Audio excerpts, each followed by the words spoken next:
আসসালামু আলাইকুম ওরহমতুল্লাহি ওবরাকাতুহ। আপনারা যেখান থেকেই আমার এই আলোচনা শুনছেন সকলকে জানাই মোবারকবাদ। আলহামদুলিল্লাহ, আমরা গত 3 পর্বে আমরা আলোচনা করেছি। এখন আমাদের আলোচনার বিষয়বস্তু হচ্ছে যে নতুন অভ্যাস যুক্ত করা। আমরা গত 3 পর্বে প্রথম পর্বে আলোচনা কি করেছিলাম, যে ছোট ছোট অ্যাকশন নেওয়া এবং ছোট ছোট অ্যাকশনের মাধ্যমে ছোট ছোট পরিবর্তন তৈরি করা। দ্বিতীয় পর্বে আমরা আলোচনা করেছিলাম পরিচয় বহন করে এমন অভ্যাস তৈরি করা। তৃতীয় পর্বে আমরা আলোচনা করেছিলাম ছোট ছোট অর্জনে গুরুত্ব দেওয়া।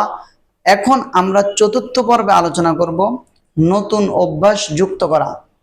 আপনি যে কোনো একটা কাজ করলেন, ধরেন আপনি হাতের লেখা শিখলেন বা কোরআন মুখস্থ করলেন, এটা আপনি সর্বপ্রথম আপনি কি করলেন, যে ছোট ছোট অ্যাকশন নিলেন যে আমি দৈনিক 1 পৃষ্ঠা করে কোরআন মুখস্থ করব, অথবা দৈনিক 1 আয়াত করে বা 2 আয়াত করে বা 5 আয়াত করে আমি কোরআন মুখস্থ করব। এটা হচ্ছে আপনার ছোট অ্যাকশন। এরপরে দ্বিতীয় অ্যাকশন হচ্ছে যে পরিচয় বহন করে এমন একটা কাজ আপনি শুরু করলেন। সেটা হতে পারে যে আপনি ভালো হাফেজ হওয়ার জন্যই আপনি একজন হাফেজ হতে চাচ্ছেন। তো ভালো হাফেজ হওয়ার জন্য আপনি কি করলেন, কোরআন মুখস্থ করবেন, সেটা সিলেক্ট করলেন। এটা আপনার একটা পরিচয় বহন করবে। তৃতীয় নম্বরে আপনি কি করলেন, ছোট ছোট অর্জনে গুরুত্ব দিলেন, যে আমি ছোট ছোট অর্জনগুলো, যেমন আমার কোরআন হ্যাফজ করতে লাগবে 5 বছর বা 4 বছর, তাহলে আমি সাপ্তাহিক একটা পুরুষ নিজেকে পুরস্কৃত করার বা সাপ্তাহিক একটা মানে নিজেকে আরো মোটিভেশন করার জন্য সপ্তাহে 1 দিন, যে আমি এই সারা সপ্তাহে যদি আমার এই কাজগুলো কমপ্লিট হয় তাহলে নিজেকে গুড ধন্যবাদ বা একটা নিজেকে একটা সারপ্রাইজ দেওয়া, যে যেভাবেই সম্ভব হয় সেভাবে আপনি নিজেকে কি করলেন, ছোট ছোট অর্জনে গুরুত্ব দিলেন এবং আপনি কনসিস্টেন্সি যাতে করে রক্ষা হয় সেই জিনিসটার ব্যাপারে আপনি কি করলেন, গুরুত্ব দিলেন। এই সব কিছু করার পরে একটা সময় আপনি যখন কোরআনে হাফেজ হয়ে গেলেন, তখন আপনি তো আর বসে থাকবেন না। 4 বছর লাগলো আপনার হ্যাফজ শেষ করতে। আপনি অনেক বড় ধরনের একটা অর্জন, অনেক বড় একটা কাজকে ছোট ছোট ন্যারো করে করে আপনি সেটা অর্জন করলেন। এখন আপনি তার বসে থাকবেন না, আপনি আরেকটা অভ্যাস কিভাবে নিজের মধ্যে যুক্ত করা যায় আপনি চেষ্টা করলেন। যেমন আরেকটা অভ্যাস কি হতে পারে, যে হাতের লেখা শেখা হতে পারে। আপনি সে হাতের লেখা শেখার জন্য নিজেকে মানে আরো আরো উন্নত করার জন্য বা উন্নতির শিখরে পৌঁছানোর জন্য আপনি কি করলেন, আরো নতুন নতুন অভ্যাসগুলো আপনি কি করলেন, যুক্ত করলেন। এটা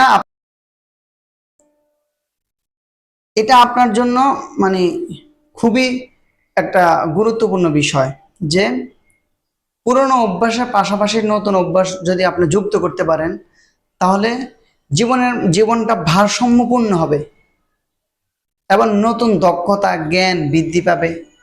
নতুন অভ্যাস শিখার মধ্যে আপনার নতুন কিছু আয়ত্ত করা, সেটা আপনার জন্য মানে একটা অনুপ্রেরণা হবে বা সেটা আপনার জন্য সহজ হবে। আপনার ভিতরে আত্মবিশ্বাস বাড়বে, অনুপ্রেরণা বাড়বে, যে আমি ওই কাজটা করতে পারলাম, তাহলে এটাও করতে পারবো। প্রতিদিন নতুন অভ্যাস মানে নিজের মধ্যে তৈরি করার জন্য চেষ্টা করা।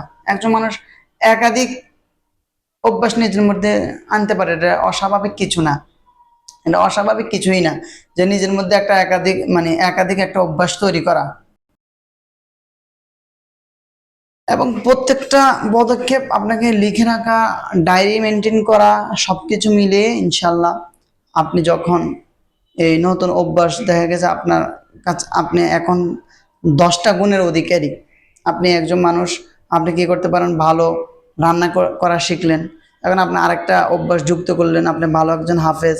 আপনি আরেকটা অভ্যাস যুক্ত করলেন যে আপনি ভালো হাতের লেখা লিখতে পারেন। আপনি আরেকটা অভ্যাস যুক্ত করলেন যে আপনি দৈনিক 5 ওয়াক্ত নামাজ পড়েন।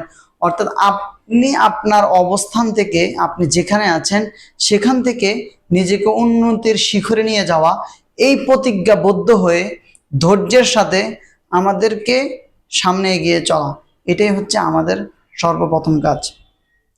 তো আমাদের এই 4 নম্বর পর্ব আমাদের আলোচনা শেষ হলো। ইনশাল্লাহ সামনে আমরা ইনশাল্লাহ 5 নম্বর পর্বের আলোচনা করব। আল্লাহ পাক রব্বুল আলামিন আমাদেরকে এইগুলো খুব সুন্দরভাবে আমল করার চেষ্টা এবং চেষ্টা করার তৌফিক দান করুক। আর আমার এই আলোচনায় যদি কোনো ভুল বা কোনো মনে করে থাকেন তাহলে আমাকে অবহিত করবেন ইনশাল্লাহ। আর এখান থেকে যদি কোনো ভালো কিছু পেয়ে থাকেন তাহলে সেটা আপনারা গ্রহণ করবেন। আমার মাধ্যমে আপনারা উপকৃত হন, আপনাদের মাধ্যমে আমি উপকৃত হব ইনশাআল্লাহ। একে অপরকে সহযোগিতা করার মাধ্যমে ইনশাআল্লাহ আমরা নিজেদেরকে আরও সামনে এগিয়ে নিয়ে যাওয়া আমাদের জন্য সম্ভব হবে। আল্লাহ পাক রব্বুল আলামিন আমাদেরকে এগিয়ে যাওয়ার তৌফিক দান করুক এবং আমাদের দেশ থেকে সকল ধরনের অভাব, অনটন, খারাপি এবং সকল ধরনের অন্যায়, অবিচার, জুলুম, নির্যাতন সব কিছু দূর হয়ে যাক এবং আমরা প্রত্যেকেই একজন ভালো মানুষে রূপান্তরিত হই। আল্লাহ পাক রব্বুল আলামিন আমাদেরকে কবুল করুক, আমিন। আসসালামু আলাইকুম ওয়া রাহমাতুল্লাহি ওয়া বারাকাতুহু। অবশ্যই অবশ্যই পরবর্তী পর্ব দেখার জন্য সকলকে অনুরোধ রইল।